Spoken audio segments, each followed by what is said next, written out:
Okay, so I'm here with Don Voigt. We're going to talk about ethics on the front lines. Can you just explain a little bit of your role and what you did with care on the front lines? I was a hospital corpsman aboard the USS Repose, which was one of two floating hospitals or hospital ships that served Vietnam at the time. The other was the USS Sanctuary.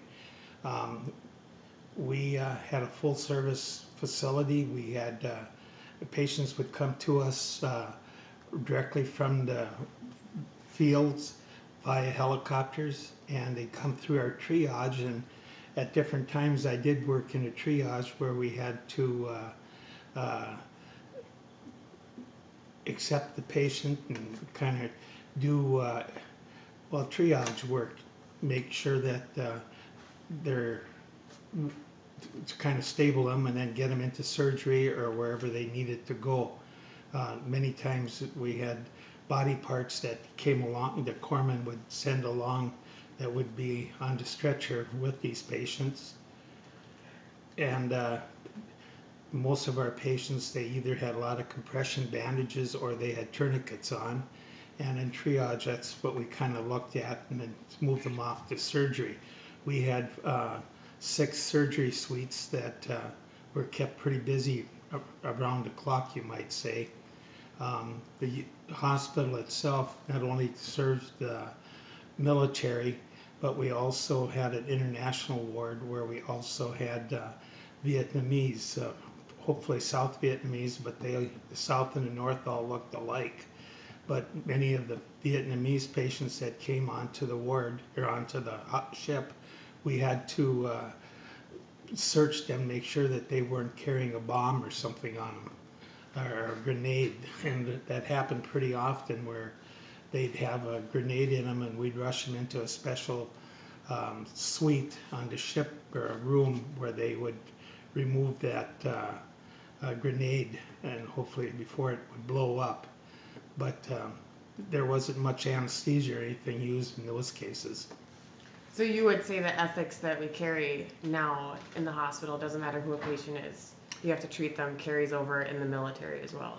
We tried. Okay. We tried. We tried to respect. We tried to respect life and the individual as much as possible. That sometimes was really difficult when you had the enemy aboard your ship, but you had to treat them. Exactly. And then can you talk about after effects?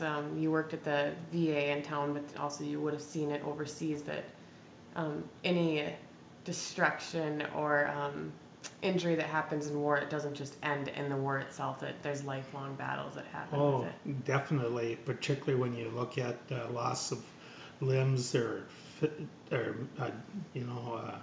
brain damage or PTSD, any of these things here. Those are lifelong injuries or lifelong illnesses that you're dealing with the rest of your life.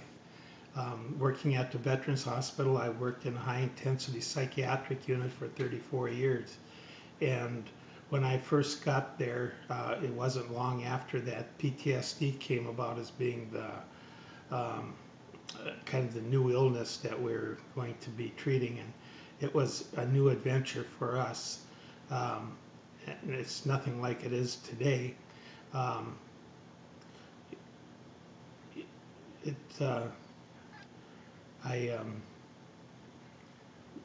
guess going back to your question, in terms of ethics, you always try to respect the individual and keep things confidential and things like that. I guess I'm kind of at lost.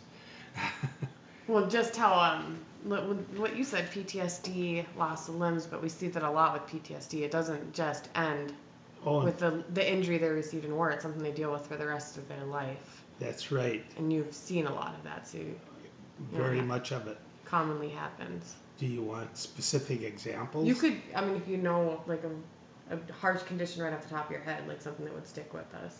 Well, one of the things that I was involved with a bad fire one time, and the smell of flesh, you never get away from it. Myself, I can still smell that yet today, and that was from 69 I can still smell that flesh today if I think about it. That's how horrible. And then when you talk about PTSD, you know, I'm able to compartmentalize my thinking and thoughts, so it hasn't ruined my life or overtaken my life.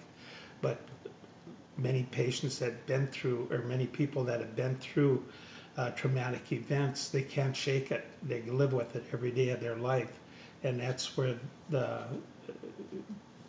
long-term effects come from the war. Right. And is there anything else you'd like to add to this interview? Well, Rose, Anything for future nursing students? well, I think you should all go into the military for a couple of years and serve your country. And get great experience. It would be. No, thank you. I hope that this gives you a little idea what it was like back then. Absolutely. It was a challenge back then. You wouldn't believe how much work that can be done in a very small environment. If you watch any of these shows, I'm trying to think of the one where they had these field hospitals. I can't think of the name of the show. Everybody loved it. They had this nurse that was always having a lot of fun with the staff and the doctors. Oh. What the heck was it?